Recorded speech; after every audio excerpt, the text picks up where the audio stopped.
Okay, so there's this bright blue capsule going viral in longevity circles right now, and I need you to know something before you buy it. The compound inside it used to be a laundry dye, like an actual dye, before it was ever a medicine. And people are taking it every single day for focus, energy, anti-aging, all of it. Here's what almost nobody tells you though.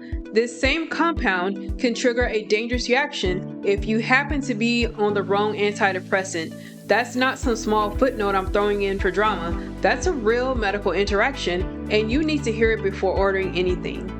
I'm Dina, a registered dietitian nutritionist, and honestly, my whole thing is reading the actual research so that you don't have to gamble your health on whatever some wellness influencer said in a 15-minute clip. So today we're getting into methylene blue capsules, what they really are, what the science actually supports, how people are using them, and who needs to stay far, far away.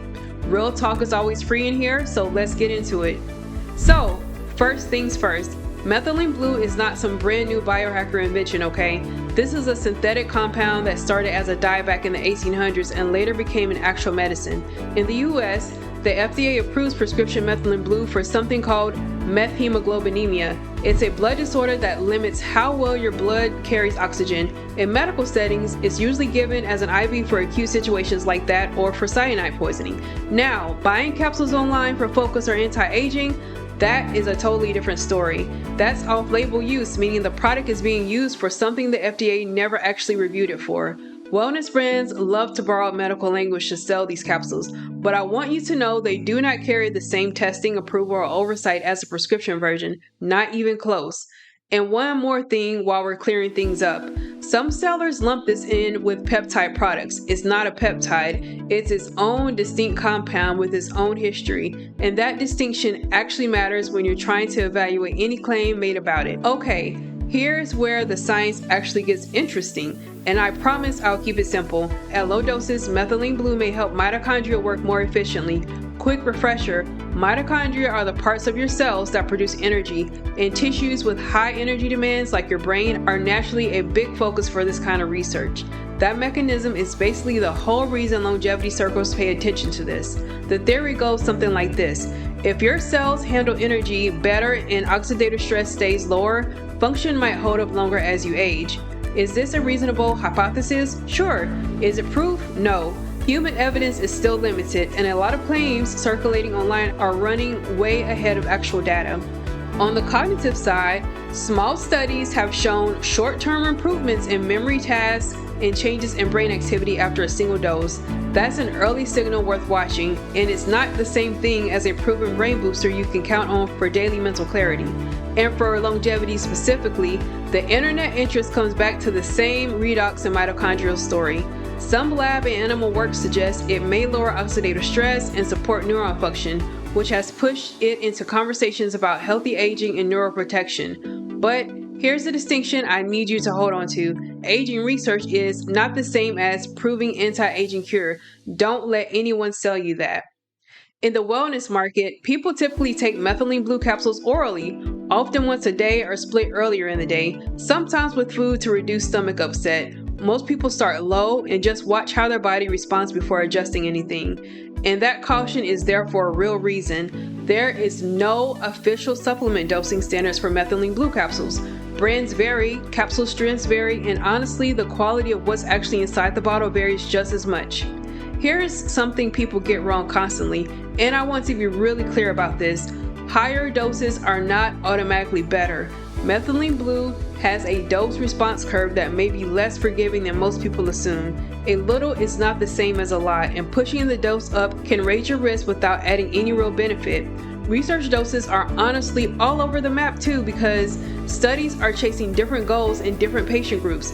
Some small cognition studies use single oral doses in the hundreds of milligrams. Other studies use daily regimens under direct clinical supervision. None of that adds up to one single safe wellness dose for the general public. A study number is not a DIY protocol, and a capsule label is definitely not a medical plan. So, if you're choosing a product, look for accurate labeling, a clearly listed strength per capsule, third-party testing if it's available, and a seller who's willing to share basic manufacturing details. A polished website is not proof of purity. And that matters more here than it does with your actual vitamin. Okay, so this is the part of the video I really want you to sit with. The common side effects are manageable on their own. Blue or green tinted urine, stomach upset, nausea, headache, dizziness, and sometimes staining of oral tissues. Unsettling, sure, but usually not dangerous by themselves. The real danger is drug interactions, and this is the part I most want you to remember. So stay with me.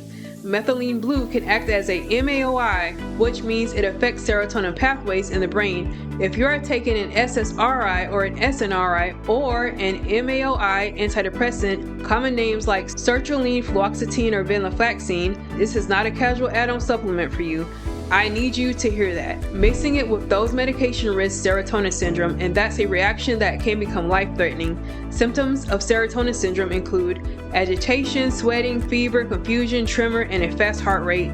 This can escalate quickly, and honestly, it can happen without much warning. There's a second group that needs special caution too.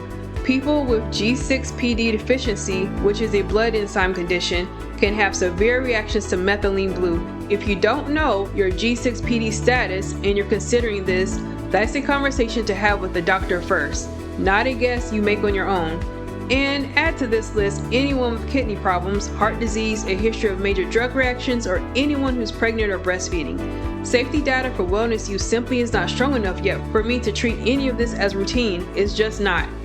Let's clear up the confusion around legality real quick because this trips people up constantly. Yes, you can legally buy methylene blue capsules online in the US right now, but legal to purchase does not mean FDA approved for wellness use.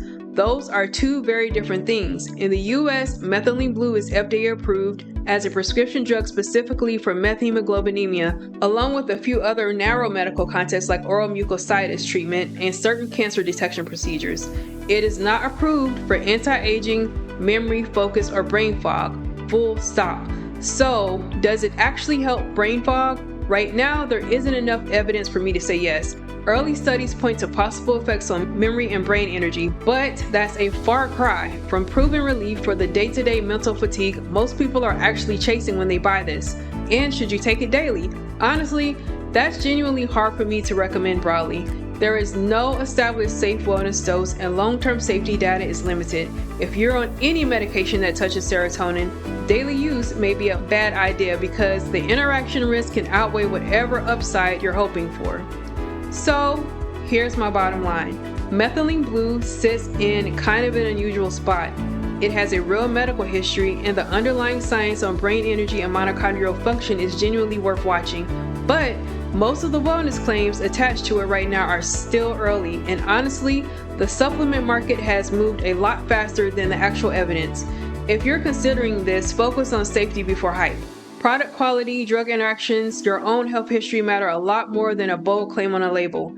A quick conversation with a healthcare provider is a smart next step here, especially if you take any medication or manage a chronic condition. The full written breakdown is linked below with every source cited directly, plus more longevity and peptide content just like this one on the blog. Drop your questions in the comments. I'll read every single one, and if you tried this yourself, tell me how it actually worked for you. Real talk is always free in here. Please don't forget to subscribe and hit that notification bell so that you never miss a thing. I will see you in the next video. Goodbye.